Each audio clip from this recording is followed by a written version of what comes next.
Welcome to Gates of Imagination. Tonight, we invite you to listen to Dagon by Phillips Lovecraft. Sit back and listen. I am writing this under an appreciable mental strain, since by tonight I shall be no more. Penniless, and at the end of my supply of the drug which alone makes life endurable, I can bear the torture no longer, and shall cast myself from this garret window into the squalid street below. Do not think from my slavery to morphine that I am a weakling or a degenerate. When you have read these hastily scrawled pages, you may guess, though never fully realize, why it is that I must have forgetfulness or death.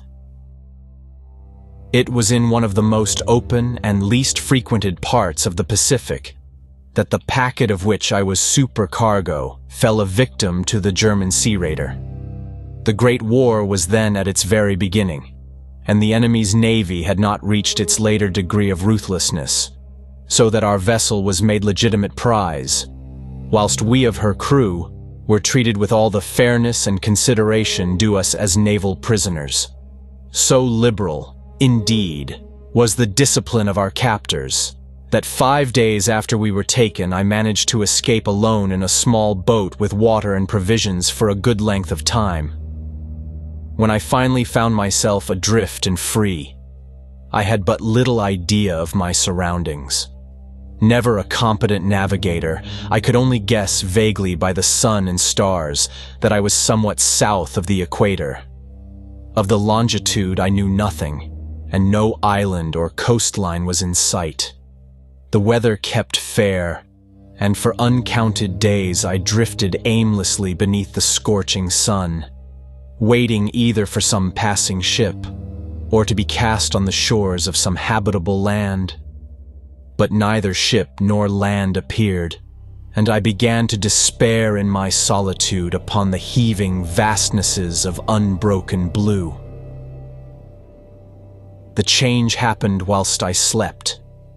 Its details I shall never know, for my slumber, though troubled and dream-infested, was continuous.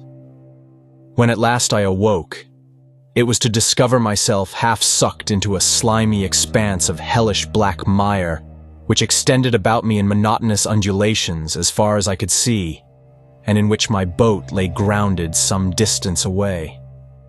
Though one might well imagine that my first sensation would be of wonder at so prodigious and unexpected a transformation of scenery, I was in reality more horrified than astonished, for there was in the air and in the rotting soil a sinister quality which chilled me to the very core.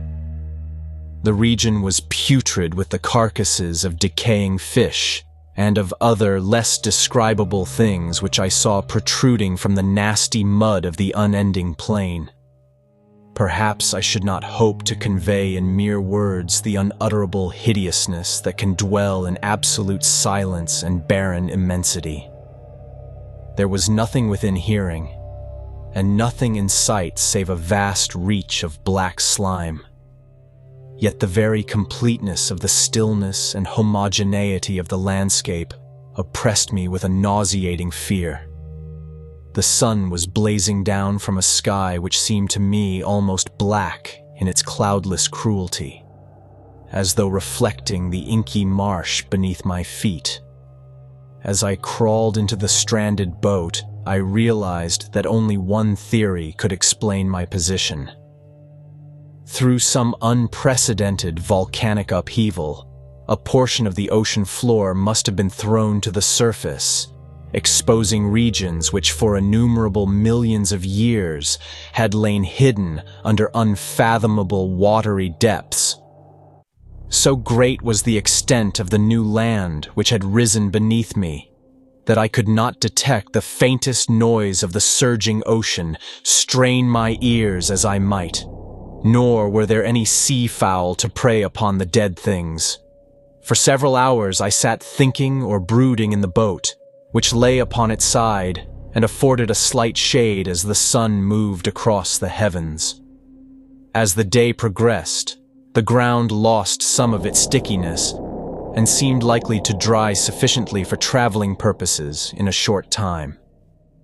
That night, I slept but little, and the next day I made for myself a pack containing food and water, preparatory to an overland journey in search of the vanished sea and possible rescue.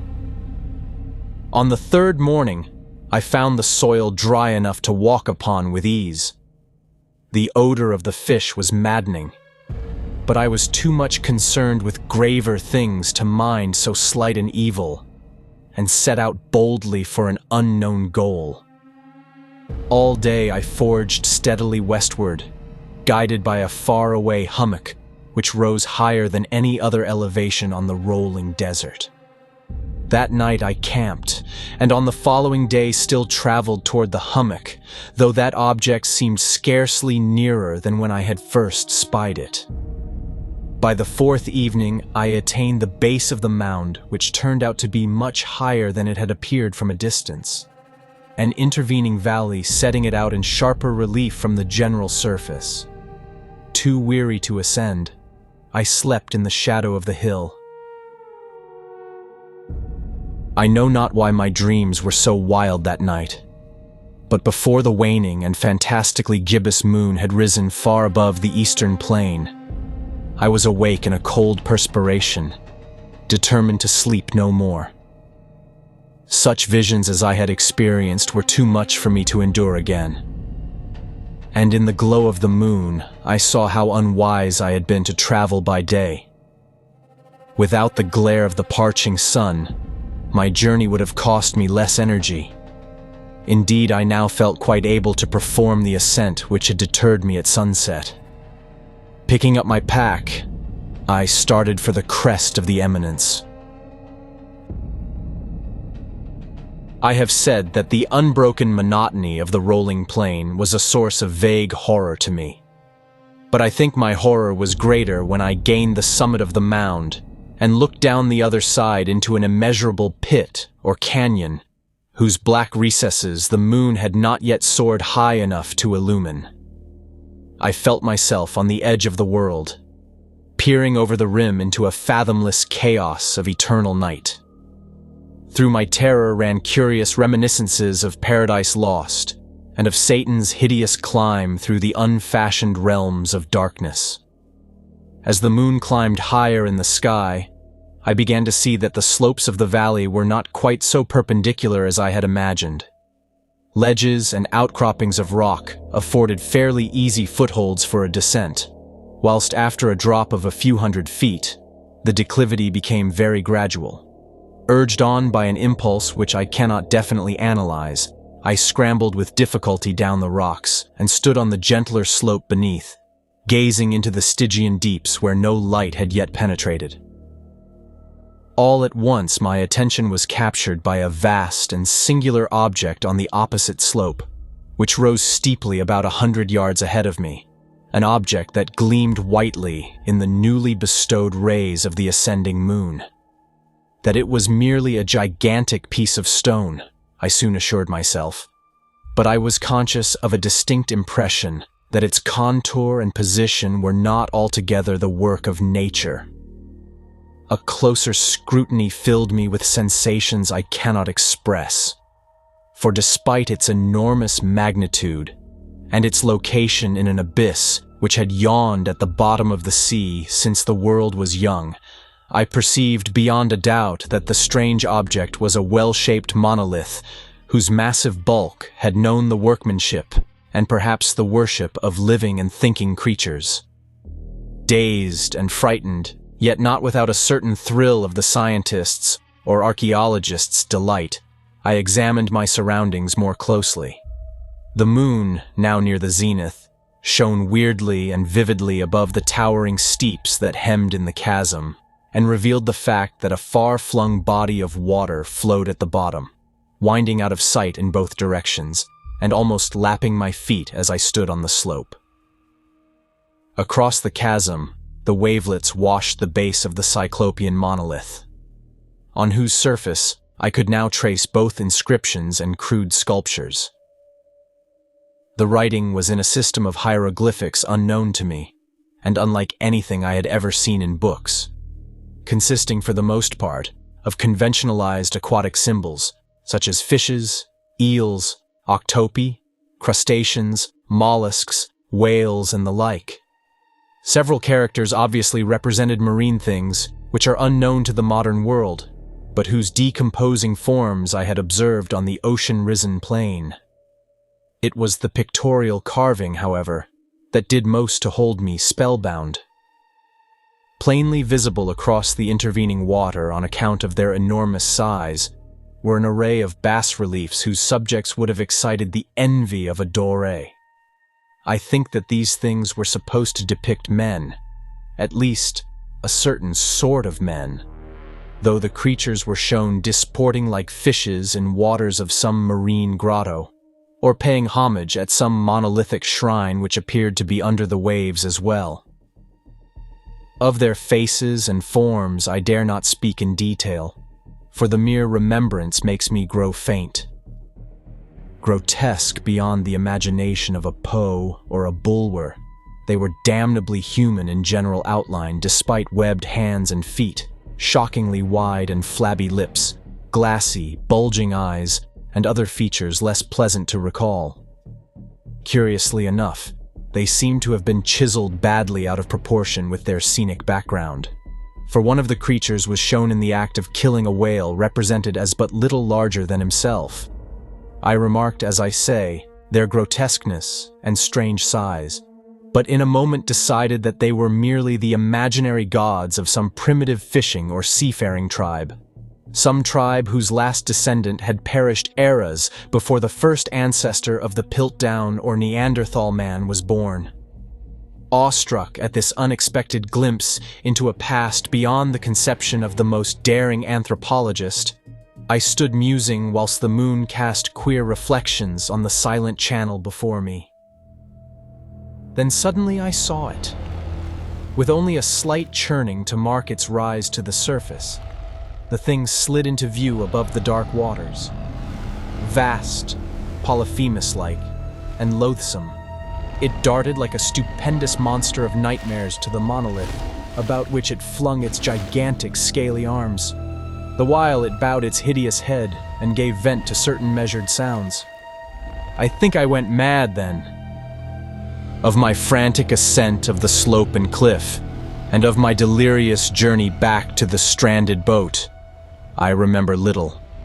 I believe I sang a great deal and laughed oddly when I was unable to sing. I have indistinct recollections of a great storm some time after I reached the boat. At any rate, I know that I heard peals of thunder and other tones which nature utters only in her wildest moods. When I came out of the shadows, I was in a San Francisco hospital, brought thither by the captain of the American ship, which had picked up my boat in mid-ocean. In my delirium I had said much, but found that my words had been given scant attention. Of any land upheaval in the Pacific, my rescuers knew nothing, nor did I deem it necessary to insist upon a thing which I knew they could not believe. Once I sought out a celebrated ethnologist and amused him with peculiar questions regarding the ancient Philistine legend of Dagon, the fish god, but soon perceiving that he was hopelessly conventional, I did not press my inquiries. It is at night, especially when the moon is gibbous and waning, that I see the thing. I tried morphine, but the drug has given only transient surcease and has drawn me into its clutches as a hopeless slave. So now I am going to end matters, having written a full account for the information or the contemptuous amusement of my fellow men. Often I ask myself if it could not all have been a pure phantasm, a mere freak of fever as I lay sun-stricken and raving in the open boat after my escape from the German man-of-war. This I ask myself, but ever does there come before me a hideously vivid vision in reply. I cannot think of the deep sea without shuddering at the nameless things that may at this very moment be crawling and floundering on its slimy bed, worshipping their ancient stone idols and carving their own detestable likenesses on submarine obelisks of water-soaked granite. I dream of a day when they may rise above the billows to drag down in their reeking talons the remnants of puny, war-exhausted mankind, of a day when the land shall sink and the dark ocean floor shall ascend amidst universal pandemonium. The end is near. I hear a noise at the door, as of some immense, slippery body lumbering against it. It shall not find me. God, that hand! The window! The window! Thank you for listening. If you like our recordings, consider liking this video and subscribing to our channel so you don't miss any more audiobooks.